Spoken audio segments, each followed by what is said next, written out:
विदर्भ व मराठवाड्यामध्ये होणाऱ्या शक्तीपीठ महामार्गासाठी यवतमाळ जिल्ह्यातील शेतकरी एकवटलेत। कळंब, यवतमाळ, घाटंजी, आर्णी आणि महागाव ह्या 5 तालुक्यातील 4000 शेतकऱ्यांकडून 2500 हेक्टर शेती शक्तीपीठ महामार्गासाठी संपादित करण्यात येणार आहे। यवतमाळ जिल्ह्यातील शेतकऱ्यांचं शक्तीपीठाला समर्थन आहे आणि ह्यासाठी त्यांनी आंदोलन सुद्धा केलंय। शक्तीपीठ महामार्ग झाल्यास विकासाला चालना मिळेल अशी अपेक्षा आहे।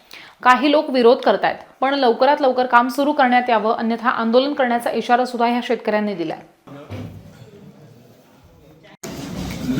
सर्व शेतकरी समर्थनार्थ आहेत, परंतु काही राजकीय दोषापोटी विरोधाभास निर्माण करण्याचं जे चित्र निर्माण करण्यात येत आहे